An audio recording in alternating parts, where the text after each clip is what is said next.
사도신경으로 신앙 고백하심으로써 예배를 시작하겠습니다. 나는 전능하신 아버지 하나님 천지의 창조주를 믿습니다. 나는 그의 유일하신 아들 우리 주 예수 그리스도를 믿습니다.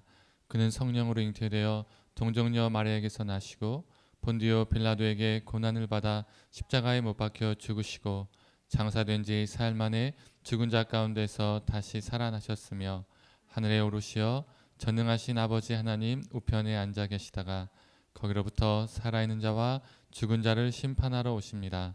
나는 성령을 믿으며 거룩한 공교회와 성도의 교제와 죄를 용서받는 것과 몸의 부활과 영생을 믿습니다. 아멘. 우리 시간 함께 찬양하도록 하겠습니다.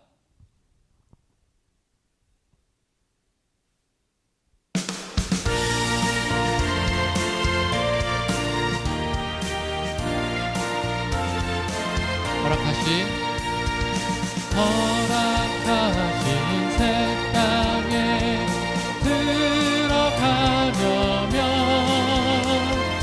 마음의 준비 다하여 힘써 일하세. 여수와 봄바람 앞으로 가세. 우리 거할 초소는 주님 품일세. 시험 환난 당해도 낙심 말고서 마음의 걱정 버리고 힘써 일하세. 여수와 봄바다 앞으로 가세. 우리 거할 초소는 주님 품일세. 앞서가신 예수님 바라보면서 모두 마음을 합하여 힘써 일하세. 여수와 봄바람 앞으로 가세. 우리 거할 초소는 주님 품일세. 일할 곳이 아직도 많이 있으니 담대하게 나가서 힘써 일하세. 여수와 봄바다 앞으로 가세. 우리 거할 초소는 주님 품일세. 아멘.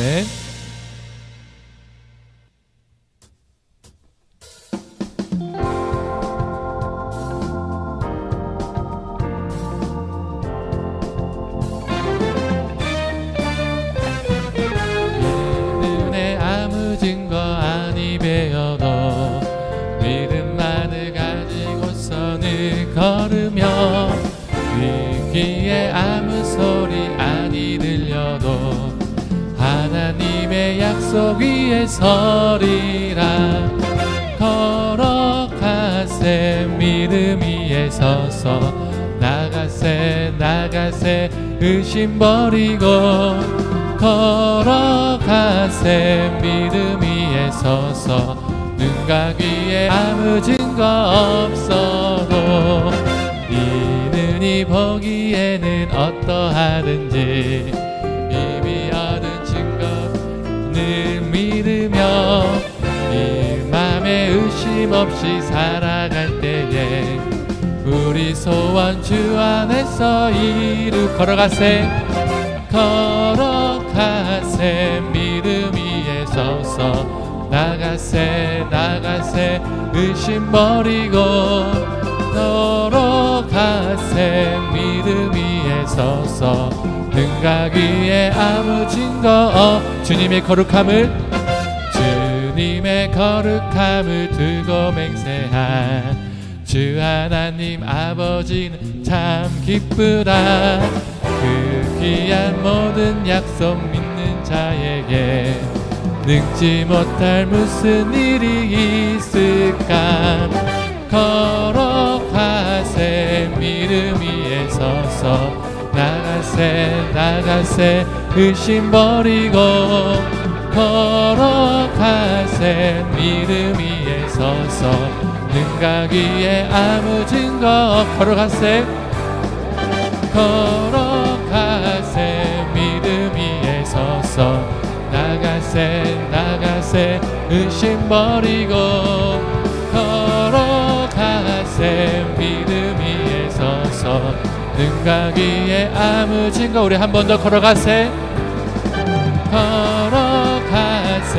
믿음 위에 서서 나가세 의심 버리고 걸어가세 믿음 위에 서서 능가기에 아무 증거 없어도.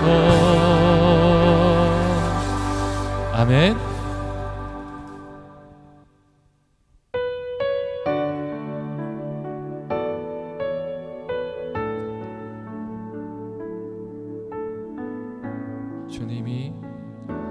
주님이 주신 땅으로 한 걸음씩 나아갈 때에 수많은 적들과 견고한 성이 나를 두렵게 하지만 주님을 신뢰함으로 주님을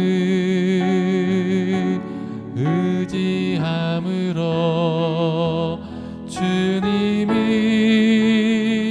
주시는 담대함으로 큰 소리 외치며 나아가네. 이 산지를 내게 주소서. 그날에 주께서 말씀하신 이제 내가 주님의 이름으로 그 땅을 취하리니 이 산지를 내게 주소서. 그날에 주께서 말씀하신 이제 내가 주님의 이름으로 그 땅을 취하리니.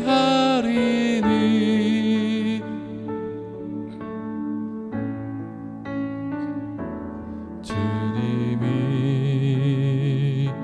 주신 땅으로 한 걸음씩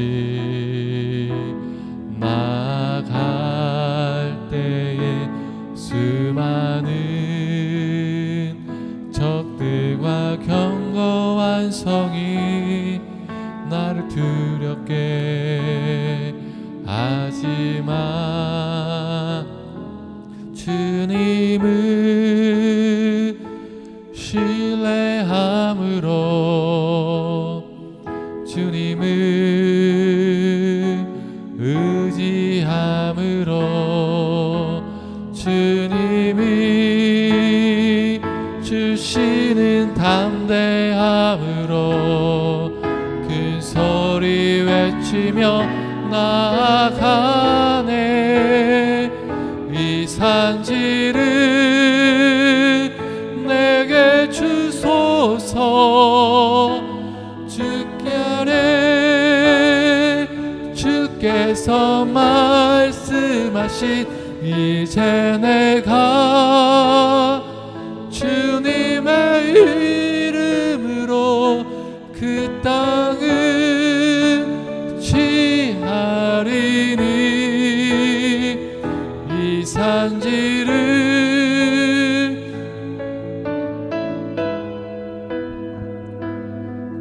그날에 주께서 말씀하신 이제 내가 주님의 이름으로 그 땅을 취하리니. 아멘. 주님 주신 땅으로 한 걸음 한 걸음 나아가는 저와 우리 성도님 되기를 간절히 소망합니다. 오늘 함께 보실 말씀은 여호수아 3장 13절에서 17절까지의 말씀입니다.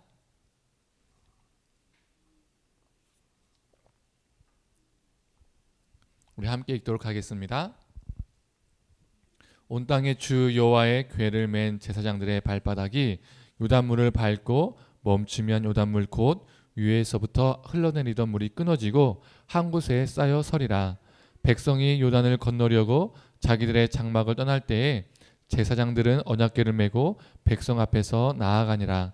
요단이 곡식 거두는 시기에는 항상 언덕에 넘치더라. 궤를 맨 자들이 요단에 이르며 궤를 맨 제사장들의 발이 물가에 잠기자 곧 위에서부터 흘러내리던 물이 그쳐서 사람에 가까운 매우 멀리 있는 아담 성읍 변두리에 일어나 한 곳에 쌓이고 아라바의 바다 여매로 향하여 흘러가는 물은 온전히 끊어짐에 백성이 여리고 앞으로 바로 건널세.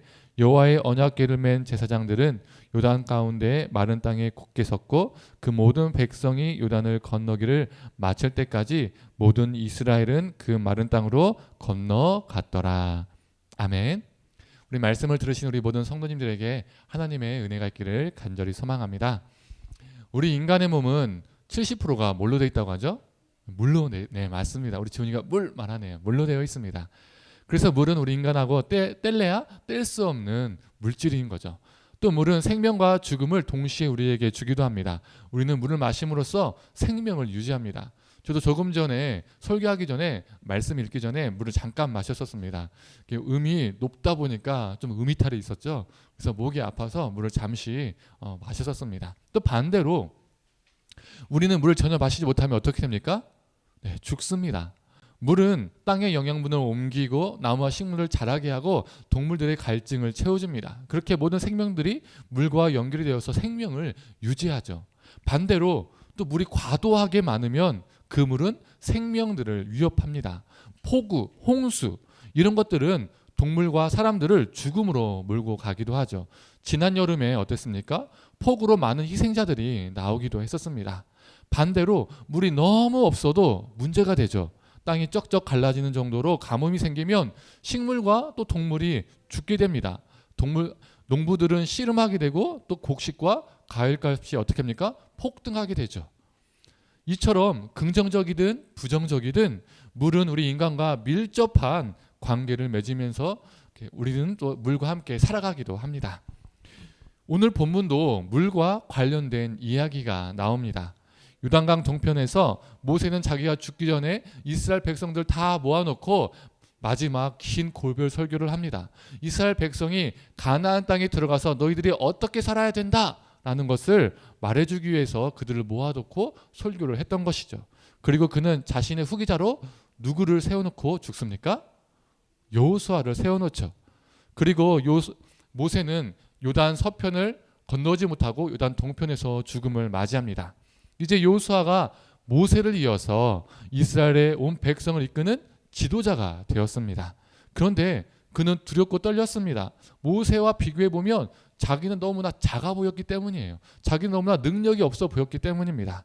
그리고 이 많은 백성들을 어떻게 내가 이끌고 요단 서편으로 건너갈 수 있을까라는 두려움과 걱정이 그는 많이 있었습니다. 그때 하나님께서 그에게 나타나셔서 어떻게 합니까? 뭐라고 말씀하시죠? 우리가 잘 알고 있는 것처럼 오직 강하고 담대하라. 율법을 다 지켜서 우르나 좌로나 치우치지 말라. 내 길을 평탄하게 할 것이며 네가 형통할 것이다. 강하고 담대하라. 두려워하지 말라. 놀라지 말라. 네가 어디로 가든지 내가 너와 함께 하겠다라고 하나님은 여호수아에게 말씀하시죠. 그리고 백성들도 여호수아에게 힘을 실어줍니다. 1장 16절에서 18절을 보면 백성들은 그를 향해서 이렇게 말합니다. 우리에게 명령하신 것이 있으면 우리가 그것을 다 행하겠습니다. 우리가 모세에게 순종했던 것처럼 당신에게 순종하겠습니다. 여호수아여 강하고 담대하소서, 하나님께서 당신과 함께하기를 원합니다 라고 말을 하죠. 이렇게 그는 하나님과 백성들에게 위로와 힘을 얻고 정탐꾼 2명을 가나안 땅에 보냅니다. 지난주 이야기였었죠. 그리고 정탐꾼이 돌아오고 이 이스라엘 백성들은 가나안 땅을 입성할 준비를 하게 됩니다. 그런데 이스라엘에게 큰 장애물이 있었습니다. 그 장애물은 뭐죠? 요단강입니다. 요단 동편에서 서편으로 가기 위해서는 이 요단강을 건너야 했었습니다. 일반적인 상식으로는 강을 건너기 위해서는 뭐가 필요하죠? 배가 필요합니다. 그런데 지금 이스라엘 백성들이 한두 명이 아닙니다. 이스라엘 성인 남성만 해도요 60만 명이 넘습니다. 그러면 여성들 그리고 아이들까지 합치면 200만 명이 넘겠죠. 이 전체 인구가 한꺼번에 건너려면요 100명 이상 탈 수 있는 배가 대략 2만 대가 필요합니다. 만약에 뭐 4번 5번에 걸쳐서 왔다 갔다 한다 해도 수천 대가 필요합니다. 그런데 그 당시에 100명 이상 탈 수 있는 배를 수천 대 만드는 것 자체가 가능했을까요? 가능하지 않죠. 불가능합니다. 그러면 더 오래 걸리겠지만 강을 우회해서 돌아가는 것밖에 없겠죠. 그런데 무슨 일이 일어납니까? 우리가 잘 알고 있는 것처럼 언약궤를 든 제사장들이 요단강 물을 밟자마자 흐르던 물이 멈추고 갈라져서 묻이 드러났습니다. 땅이 드러났죠. 이스라엘 백성들은 그 마른 땅으로 건너 드디어 가나안 땅에 입성하게 되었습니다. 현대를 살아가고 있는 우리에게는요 물은 무엇입니까? H2O입니다. 수소 2개와 산소 하나가 결합해서 만들어진 물질입니다. 이 H2O라는 물질이 갑자기 갈라져서 있다? 이거는 불가능하죠. 갑자기 갈라지는 것 자체는요 과학적으로 일어날 수 없습니다. 우리가 이런 말도 있지 않습니까? 칼로 물베기란 말이 뭡니까? 물이 안 베어진다는 거예요. 다시 붓는다는 거예요. 우리나라 서해에 제부도라는 곳이 있습니다. 이 제부도에는요 이 해안가에 하루에 2번 물이 갈라지는, 바닷물이 갈라지는 현상이 일어납니다. 그 이유는 조수 간만의 차, 즉 달의 인력 때문에 생기는 이 밀물과 썰물에 의한 이 해수면의 높이 차이 때문에 일어나는 과학적인 현상입니다. 그런데요 이 요단강은요 여기에 해당되지 않습니다. 달의 인력에 의해서 조수 간만의 차가 없습니다. 즉 사람의 힘으로 할 수 없는, 과학적으로 설명할 수 없는 일이 지금 성경에 일어난 겁니다. 우리는 이것을 2글자로 뭐라고 하죠? 기적이라고 합니다. 이 하나님의 엄청난 기적 때문에 요단강 물이 갈라지고 묻이 드러나고 이스라엘 백성들은 그 땅을 밟으며 건너갈 수 있었습니다. 그런데요 기적인 것은 맞지만 기적으로만 끝내기는 아쉬움이 있습니다. 요단강이 갈라지고 땅이 드러난 것, 이것은 기적 그 이상의 의미를 가지고 있기 때문입니다. 오늘 본문과 정말 비슷한 이야기, 요단강이 갈라지고 묻이 드러난 이 사건보다 먼저 물이 갈라지고 묻이 드러난 사건이 있었습니다. 어떤 사건이죠? 홍해. 네, 홍해 사건입니다. 하나님께서 애굽에게 10가지 재앙을 내리시고 드디어 이스라엘이 출애굽을 하게 되었습니다. 그런데 애굽 군대가 이스라엘을 추격해 오죠. 이스라엘 앞에는요 홍해가 있었습니다. 그들은 사람의 힘으로는요 그 물을 결코 건널 수 없었습니다. 그때 하나님께서 홍해의 물을 가르시고 묻이 드러나게 하시고 그 땅으로 이스라엘 백성들이 가로질러서 통과하게 되었죠. 그래서 물이 갈라지고 묻이 드러난 이 요단강의 사건을 홍해 사건의 재연이라고 말합니다. 그런데요 오늘 본문과 비슷한 이야기가요 홍해 사건 말고 또 있습니다. 이 사건은요 홍해 사건보다 더 먼저 일어난 사건입니다. 그래서 이 홍해 사건은 이 사건의 재연이라고 합니다. 요단강 사건이 홍해 사건의 재연이라면 홍해 사건은 이 사건의 재연인 거예요. 이 사건은 무슨 사건일까요? 물이 갈라지고 묻이 드러난 사건, 바로 창조 사건입니다. 창세기 1장 9절의 말씀입니다. 하나님이 이르시되 천하의 물이 한 곳으로 모이고 묻이 드러나라 하시니 그대로 되니라. 하나님께서 물을 한 곳으로 모으시고, 즉 물을 갈라서 모으시고 물속에 잠겨 있었던 묻이 드러나게 하셨습니다. 홍해 밑에 묻이, 요단강의 밑에 묻이 드러나게 하셨던 것처럼 말이죠. 그런데요, 이 창조 사건에서 우리는 이상한 점을 발견할 수 있습니다. 뭐가 이상할까요? 우리 하나님께서 창조 첫날에 무엇을 만드셨죠? 무엇을 만들으셨죠? 빛을 만드셨습니다. 창세기 1장 3절에 빛을 만드셨다라고 하시죠. 빛을 시작으로 창조 사역을 시작하셨던 겁니다. 그런데요, 이 3절 바로 앞절인 2절에 이상한 점이 있습니다. 창세기 1장 2절의 말씀입니다. 땅이 혼돈하고 공허하며 흑암이 깊음 위에 있고 하나님의 영은 수면 위에 운행하니라. 하나님의 영이 어디 있다고요? 수면, 물 위에 있다고 합니다. 또 흑암이 깊음 위에 있다라고 우리 성경이 되어 있는데요, 우리 성경으로는 이 깊음으로 번역되어 있는데 조금 아쉬움이 있는 번역입니다. 이 단어가 히브리어 원어로는 테움이란 단어입니다. 이 테움이란 단어는 정확히 말하면요, 이 원어적인 뜻을 말하면 깊음이 아니라 깊은 물, 깊은 바다라는 뜻을 가지고 있습니다.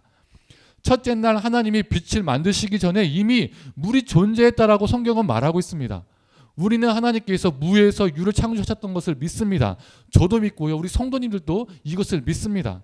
그런데 이 창조 사역이 일어나기 전에 이미 물이 깊은 바다가 존재했다는 겁니다. 우리는 이것을 어떻게 이해해야 할까요? 성경은요, 신학과 신앙을 이야기하는 책이죠. 과학을 이야기하는 책이 아닙니다. 그래서 그 당시에 고대 근동의 세계관과 구약 성경의 세계관, 유대 신학의 그 세계관, 유대 신학 속에서 이것을 이해를 해야 합니다. 그 당시 사람들에게 거대한 원시 바다 또는 물은 하나님을 대적하는 존재, 악의 세력, 우주적 혼돈 세력을 의미했었습니다. 큰 물, 바다 혹은 강에는 이 우주적 혼돈 세력, 하나님을 대적하는 이 어둠의 세력을 살고 있었다고 했었습니다. 그래서 이 하나님을 대적하는 세력의 우두머리격인 이 큰 짐승이 그 큰 물에, 큰 바다에 살고 있었다고 믿고 있었는데, 우리 한번 요한계시록 13장 1절 말씀을 볼까요? 내가 보니 바다에서 한 짐승이 나오는데 뿔이 10이요 머리가 7이라 그 뿔에는 10 왕관이 있고 그 머리들에는 신성모독하는 이름이 있더라. 바다에요 한 짐승이 있다는 겁니다. 깊은 바다에, 그 혼돈의 바다에 무엇입니까? 하나님을 대적하는 그 상징적인 짐승이 있었다고 표현하고 있죠. 요한계시록에 나와 있는 바다는 문자적으로 짠물이 아니라 창세기 1장에 나와 있는 깊은 물, 깊은 바다, 하나님을 대적하는 세력을 의미합니다. 그런데 하나님께서 이 물을, 이 깊은 바다를 가르시고 묻을 드러내게 하셨다는 것은 하나님께서 이 악한 세력을, 하나님을 대적하는 세력을, 이 혼돈의 세력을, 어둠의 권세를 제압하셨다라는 의미를 가지고 있습니다. 땅이 거대한 물에 잠겨 있었다는 것은 그 땅이 제 역할을 하지 못했다는 겁니다. 그런데 그 물을 제압하시며 땅을 건져 올린 사건이 바로 창조 사건입니다. 그런데요, 땅이 히브리어로 무슨 단어일까요? 우리에게 매우 익숙한 단어와 비슷합니다. 제가 이 땅이라는 이 히브리어 단어를요 말하면요 아하 하실 겁니다. 땅은 히브리어로 아다마라는 단어입니다. 아다마, 어떤 단어와 비슷하죠? 누가 떠오릅니까? 네, 맞아요. 아담입니다. 아담. 아담이 무엇으로 만들어졌습니까? 땅의 티끌로, 아다마의 티끌로 만들어진 존재가 아담입니다. 그래서 이 아다마와 아담은요 같은 히브리어 어원을 가지고 있습니다.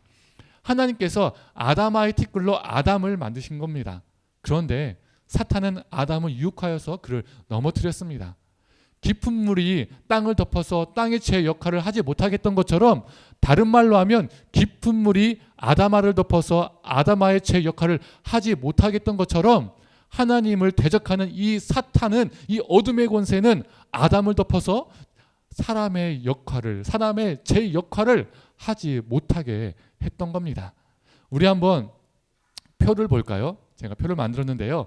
깊은 바다, 깊은 물. 이것은 적대 세력, 악의 세력, 어둠의 권세를 의미하고요. 네, 아담, 땅. 아담하는 땅을, 아담은 사람을 의미하죠. 그리고 물이 아담아를 덮었듯이, 땅을 덮었듯이 이 어둠의 권세, 이 사탄은 사람 아담을 덮었습니다. 하지만 하나님께서 어떻게 하십니까? 물을 가르시고 땅을 건져 올리시죠. 우리 하나님께서 이 악한 권세를 제압하시고 사람을 건지셨습니다. 즉 사람을 구원하셨다는 거죠. 우리는 하나님의 형상대로 지음받았지만 이 어둠의 세력은 우리가 하나님의 형상다운 삶을 누리지 못하게 합니다. 깊은 물이 땅을 뒤덮고 있었던 것처럼 이 하나님을 대적하는 세력은 사람을 뒤덮고 억압하고 있는 것이죠. 성경을 보면 이 혼돈 세력이 인간을 뒤덮는 사건이 애굽에서 제대로 일어났었죠. 출애굽 이야기에서 하나님을 대적하는 세력, 이 혼돈 세력은 누구일까요? 태양신의 아들인, 태양신의 아들을 자처하는, 자신도 신이라고 자처하는 파라오였습니다. 그는 압제와 죽음의 신이었습니다. 이 악한 파라오의 권세에 뒤덮여서 이스라엘 백성들은 인간다움을, 사람다움을 누리지 못하며 살았었죠. 그러나 하나님께서 그들의 신음을 들으시고 역사하셨습니다. 10가지 재앙을 통해서 바로와 애굽의 신들을, 그 혼돈 세력들을 제압하셨죠. 이스라엘은 드디어 출애굽을 했습니다. 그런데 홍해가 그들을 가로막고 있었죠. 추격하는 파라오의 군대에 있어서 이 홍해는 누구 편입니까? 이스라엘을 막고 있으니까 이 홍해는 파라오의 편입니다. 이스라엘에게는요, 장애물이죠. 그러나 하나님께서 창조 사건 때처럼 물을 가르시고 묻이 드러나게 하셨습니다. 그리고 그 홍해의 물에 파라오의 권세를 상징하는 애굽 군대를 수장시키셨죠. 이것이 무엇을 보여주는가요? 하나님을 대적하는 세력이 하나님에 의해서 최후를 맞이하는 것을 보여주는 겁니다. 하나님의 형상대로 지음받았지만 인간다움을 누리지 못했던 이스라엘을 하나님께서 건져 올리셔서 그들로 인간다운 삶을 살도록 구원하신 사건이 바로 홍해 사건입니다. 그리고 이 홍해 사건은 창조 사건의 재현이죠.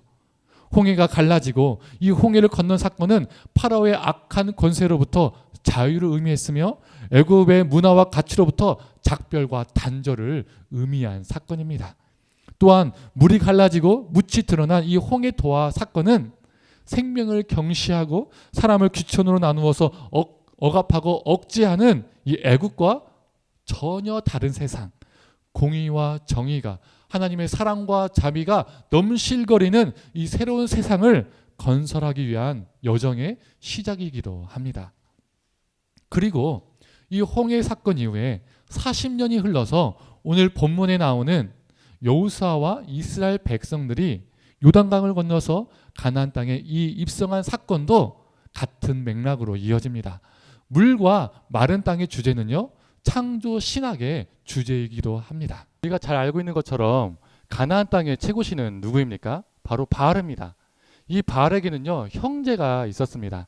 그 형제의 신의 이름은 얌으로서 바다와 물의 신이었었습니다. 이 바알 신화에 따르면 이 바알이 물의 신 야암을 정복함으로써 마른 땅의 주인이 되었습니다. 그런데 이 언약궤를 맨 하나님의 거룩한 제사장들이 자신의 발바닥으로 요단강 물을 짓밟았을 때 마른 땅이 되었다는 것은 바알이 물을 정복한 것이 아니라 여호와 하나님께서 그 물을 정복하셨으며 땅의 진짜 주인은 바알이 아니라 누구라는 겁니까? 여호와 하나님이라는 것이죠. 또한 이 혼돈 세력을 의미하는 강을 짓밟은 사건은 앞으로 벌어질 가나안 정복 전쟁이 어떠한 성격의 전쟁인지로 말해주고 있습니다. 이 가나안 정복 전쟁은 단순히 땅의 거주자들이 이 가나안 족속에서 이스라엘 백성으로 바뀌는 단순한 사건이 아니었습니다. 그 당시 가나안 땅은 애굽의 축소판이자 복사판이었었습니다. 요즘 말로 하면 컨트롤 C, 컨트롤 V였던 것이죠. 그 당시 가나안 땅은 여러 개의 도시국가들로 이루어졌었습니다. 이 도시국가들의 땅은 누구의 소유였을까요? 왕들의 소유였었습니다. 백성은요, 그 땅을 가질 수가 없었습니다. 여호수아 10장 42절의 후반부를 제가 한번 읽어드리도록 하겠습니다. 이스라엘의 하나님 여호와께서 이스라엘을 위하여 싸우셨으므로 여호수아가 이 모든 왕들과 그들의 땅을 단번에 빼앗으니라. 42절은 이스라엘이 가나안 사람들의 땅이 아니라 왕들의 땅을 빼앗았다라고 표현하고 있습니다. 이처럼 가나안 땅은요, 왕실 소유의 땅이었었습니다. 바알 신앙에서는 이 모든 땅은 이 백성들의, 일반 평민들의 땅이 아니라 왕들의 땅이었기 때문입니다. 또 왕이 허락한 이 지배 계급들만이 땅을 왕의 허락하에 소유할 수가 있었습니다. 결국 그 당시에 왕과 지배 계급들의 폭압과 수탈로 백성들은 착취를 당하며 살 수밖에 없었던 것이죠. 그 땅은요, 사랑과 정의가 상실한 땅, 불평등이 만연한 땅이었었습니다. 그 땅은 악이 가득한 땅이었었습니다. 우리가 지난주에도 읽었었죠. 신명기 9장 4절의 후반부 말씀입니다. 이 민족들이 악함으로 말미암아 여호와께서 그들을 내 앞에서 쫓아내심이라. 애굽에서는 애굽의 신들과 파라오가 하나님을 대적하는 세력, 그리고 어둠의 세력, 혼돈의 세력이었다면 가나안 땅에는 바알과 바알을 추종하여 자신들의 권세를 누리고 있는 왕과 지배계급들이 하나님을 대적하는 세력이요, 어둠의 세력이요, 혼돈의 세력이었습니다. 그래서 요단강을 건너 가나안 땅에 들어간 것은 단순히 거주자들의 교체 사건이 아니었었습니다. 그 이상의 의미를 가지고 있었던 것이죠. 하나님께서 이스라엘 백성들이 물을 짓밟아서 요단강을 건너 가나안 땅에 입성케 하신 것은 그 땅의 어둠의 세력을 하나님이 짓밟으시고 그 백성들을 순탄하게 걸어가게 하셔서 그 백성들을 통해서 새로운 세상, 공의와 정의가 흐르는 세상, 그리고 하나님의 사랑과 자비가 넘치는 세상을 만드시겠다라는 하나님의 의지가 담겨져 있는 사건이었던 거죠. 그 한 예가 무엇입니까? 바알 신앙 속에서 왕과 지배계급만이 가질 수 있었던 그 땅을 각 지파, 각 가문, 각 가정대로 모든 사람들이 균등하게 평등하게 소유할 수 있는 땅으로 바꾸셨죠. 이처럼 요단강 물이 갈라지고 마른 땅이 드러나는 것은 단순한 기적이 아니라 하나님을 대적하는 어둠의 세력을 하나님이 꺾으신 사건, 홍해 사건의 재현이자 창조 사건의 재현이었던 것이었습니다. 그렇다면 이 요단강이 갈라진 사건이 과거의 사건으로 끝나는 것일까요? 몇천 년 후에 살고 있는 지금 우리에게는 아무런 효력이 없는 사건일까요? 아니겠죠. 물이 갈라지고 묻이 드러난 사건은 창조 사건의 주제라고 앞에서도 언급했었습니다. 그런데 우리는 어떠한 신앙을 가지고 살아가고 있습니까? 창조 신앙을 가지고 살아가고 있죠. 내가 하나님의 형상대로 지음받았지만, 즉 창조되었지만 깊은 물이 땅을 뒤덮고 있었던 것처럼 어둠의 세력이, 어둠의 권세가 나를 뒤덮고 있지는 않은지, 하나님의 형상다운 삶을 내가 누리며 살고 있는지 아닌지 우리는 우리 삶을 돌아봐야 합니다. 그리고 거룩한 제사장들이 자신들의 발바닥으로 그 강물을 짓밟았듯이 우리도 하나님의 말씀을 의지하여서 우리를 덮으려 하는 그 어둠의 권세를, 혼돈 세력들을 짓밟아 버리기를 간절히 소망합니다. 이제 말씀을 정리하고자 합니다. 제부도에서 일어나는 조수간만의 차이로 생기는 이 물이 갈라지는 사건, 이런 사건 말고 물이 갈라지고 한 곳으로 모여서 땅이 드러난 사건은 이제 더 이상 우리 삶 가운데 일어나지 않는 과거의 사건일까요? 우리는 더 이상 볼 수 없는, 우리는 더 이상 경험할 수 없는 사건일까요? 앞에서 언급했던 것처럼 요단강의 물이 갈라진 사건은 홍해 사건의 재현이라고 했었죠. 그런데 바울은 이 홍해 사건을 어떻게 바라볼까요? 고린도전서 10장 1절에서 2절의 말씀입니다. 형제들아, 나는 너희가 알지 못하기를 원하지 아니하노니 우리 조상들이 다 구름 아래에 있고 바다 가운데로 지나며 모세에게 속하여 다 구름 바다에서 세례를 받고. 물이 갈라지고 마른 땅으로 걸어간 이 사건을 바울은 이스라엘의 집단 세례로 해석합니다. 세례란 무엇입니까? 여러 가지 의미가 있지만 그중 대표적인 의미는 하나님과 무관했던 나의 자아가 죽고, 즉 애삼과 단절하고 새로운 사람으로 태어났음을 의미하는 예식입니다. 그래서 홍해를 건넌 사건은 애국과의 단절을 의미하는 세례 사건이었고, 이 요단강을 건넌 사건은 40년 동안의 광야에서의 불순종과 반역을 단절하겠다는 세례 사건이었던 것입니다. 그리고 이제 세례는 그리스도의 몸된 교회를 통해서 집례가 됩니다. 이 세례 예전을 통하여서 이 홍해 사건과 요단강 사건이 과거의 사건이 아니라 우리에게 현재적으로 매년마다 매 순간마다 재현이 되고 있는 겁니다. 우리는요, 어떤 사람들입니까? 세례 받은 자들입니다. 결국 우리는 어떠한 존재들이죠? 하나님을 대적하는 세력의 어둠의 권세에 지배당하였던 나의 옛 자아가 죽고 이제 하나님의 지배를 받으며 살아가는 새로운 존재입니다. 그리고 무질서한 이 땅을 하나님이 원하시는 새로운 질서로 변화시켜가는 존재입니다. 이 땅을 하나님의 사랑과 자비가, 그리고 하나님의 공의와 정의가 넘실거리는 땅으로 변화시켜야 하는 존재라는 것이죠. 세례는요, 천국을 보장해주는 예식이 아닙니다. 세례 받아야 천국 가는 것이 아닙니다. 세례 받는 것이 중요한 것이 아니라 세례 받은 자답게 살아가는 것이 정말 중요합니다. 사랑하는 성도님들, 언약궤를 들고 있었던 제사장들이 발바닥으로 요단강물을 짓밟았던 것처럼 2023년도 우리도 하나님의 언약, 하나님의 말씀을 붙들고 하나님을 대적하는 세력, 이 어둠의 권세들을 짓밟아 승리하는 존재가 되기를 간절히 소망합니다. 세례 받은 자답게 살아가는 존재가 되기를 간절히 축원합니다. 함께 우리 찬양하고 기도하도록 하겠습니다.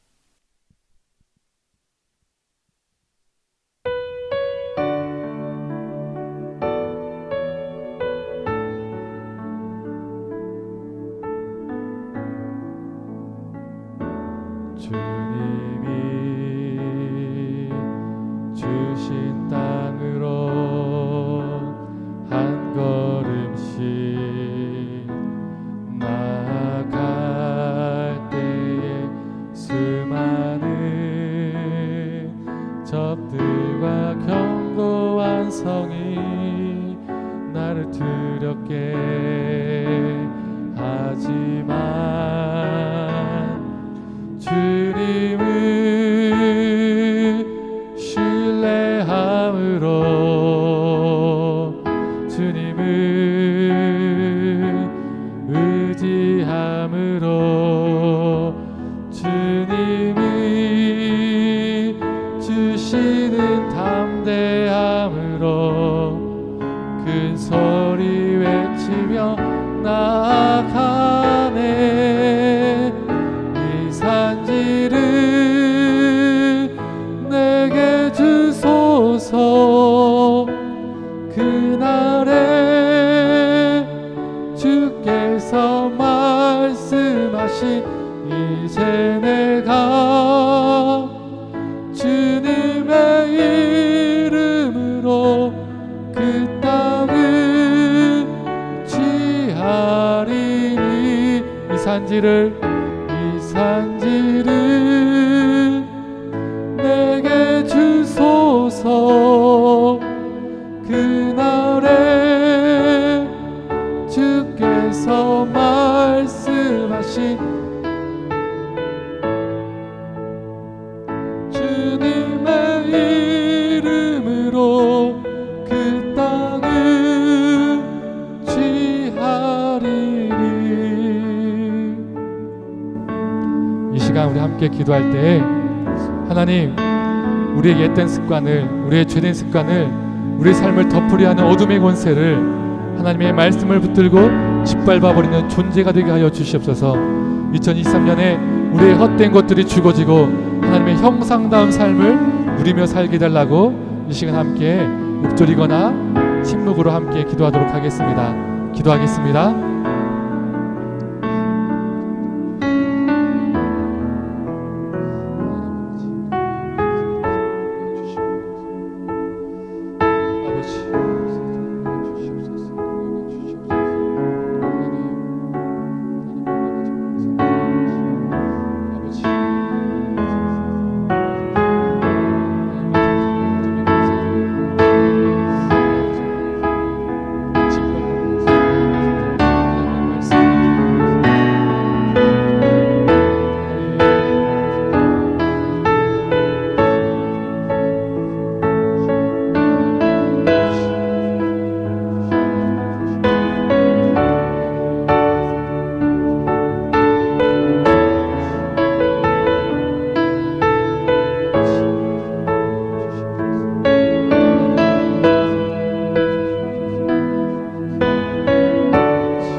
세례받아 혼돈의 세력을 제압하시고 창조 사역을 이루신 하나님을 바라봅니다.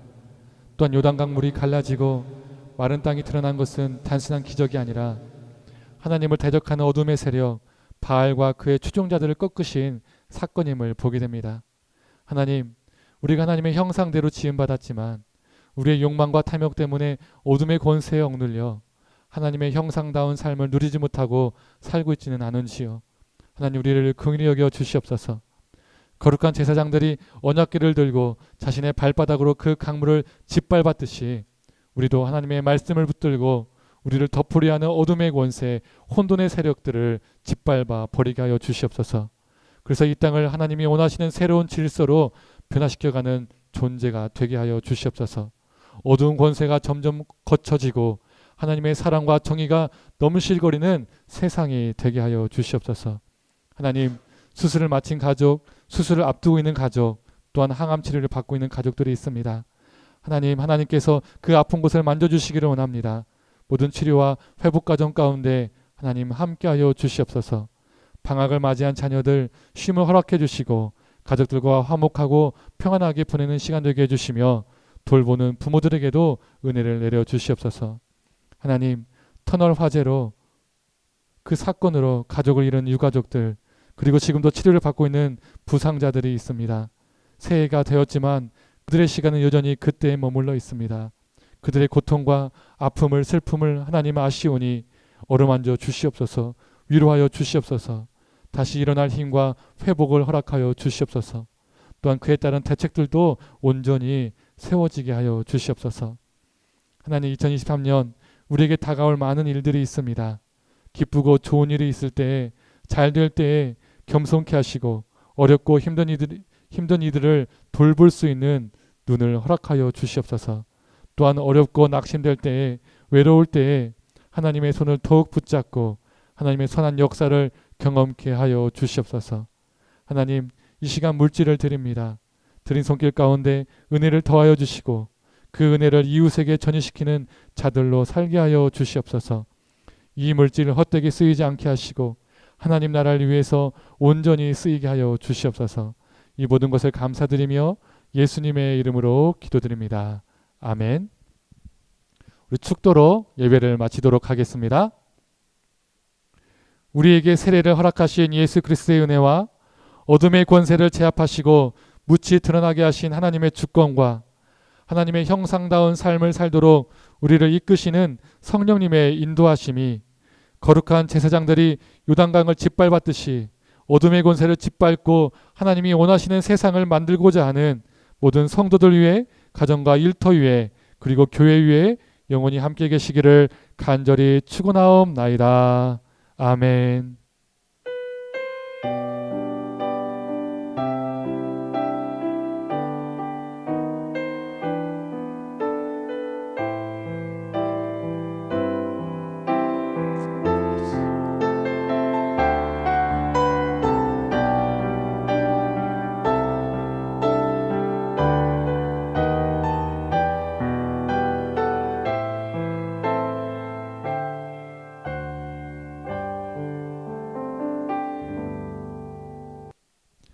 네, 광고하겠습니다. 우리 예배는 오전 10시 손꼽히 연구소 공포 당동점에서 있습니다. 언제든 편하게 오셔서 예배 드렸으면 좋겠습니다. 부담 갖지 않으셔도 되고요. 어떤 분들은 여기 오면 등록해야 되냐 이런 부담이 갖고 계신 분인데 부담 없이 함께 예배하는 자리가 되었으면 좋겠고요.